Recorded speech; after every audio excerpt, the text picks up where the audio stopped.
दोस्तों, जो मैं कहानी सुनाने जा रहा हूँ जिसे यह आपकी ज़िंदगी बदलने की हिम्मत रखती है। बस शर्त यह है कि यह कहानी को आपको ध्यान से सुनना पड़ेगा।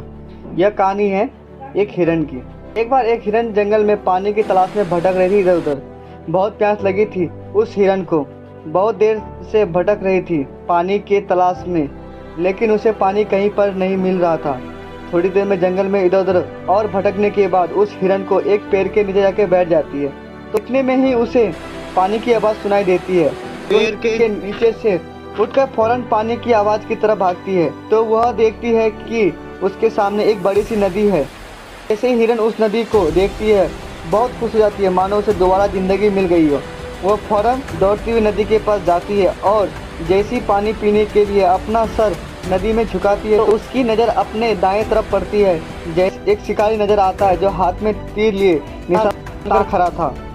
जैसे ही उस हिरन को अपने बाएं तरफ देखती है तो झाड़ियों की तरफ एक शेर नज़र पड़ती है। तो हिरन यह सब देखकर पानी वानी सब भूल जाती है। अब उसे कुछ याद नहीं रहता, उसके दिमाग में प्यास सब भूल जाती है। हिरन पलट के पीछे देखती है तो उसे भयंकर आग लगी हुई दिखती है जो धीरे धीरे उसके तरफ बढ़ रही थी। अब हिरन जाए तो जाए कहाँ। दाएं तरफ देख रही थी तो शिकारी नजर आ रहे थे जो निशाना लगाकर बिल्कुल खड़ा था, पर अपनी बाएं तरफ देखती तो शेर नजर आ रहा था और सामने गहरी और लंबी चौड़ी नदी थी और पीछे आग लगी थी। चारों तरफ रास्ते बंद नजर आ रहे थे।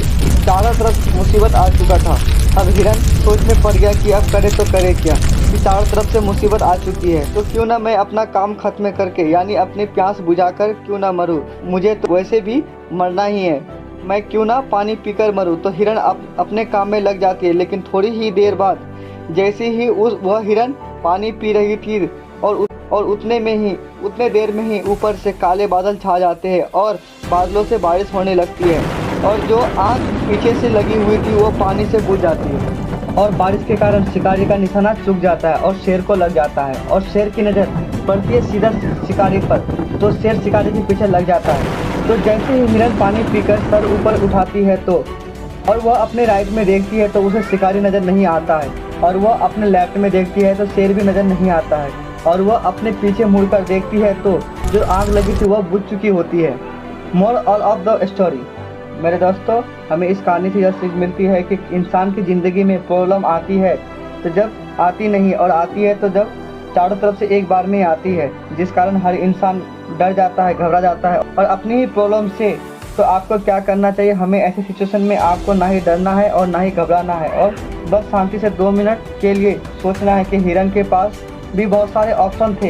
हिरन भी यह सारी सिचुएशन देखने के बाद या तो पानी में छलांग लगा सकती थी या फिर इधर उधर भाग सकती थी, लेकिन उसने शांति से सोचा और वह अपने काम में लगी रही और वह पानी पीने आई थी और पानी पीने लगी। इंसान भी अपने कामयाबी से थोड़ी ही दूरी पर रहता है लेकिन उसे बस मुसीबत ही दिखना शुरू हो जाता है। घर की प्रॉब्लम, पैसों की प्रॉब्लम, जिसके कारण वह कुछ नहीं कर पाता है, घबरा जाता है, डर जाता है। लेकिन आपको ना ही डरना है और ना ही घबराना है, बस आपको अपने काम में डटे रहना है। मेरे साथियों, उम्मीद करता हूँ कि इस कहानी पसंद आई होगी और ये मत सोचना कि दुनिया आपके बारे में क्या कहेगी। अगर कर गए तो दुनिया सिर्फ देखेगी और बस यही कहेगी कि हमें तो पता ही था कि एक दिन कामयाब होगा।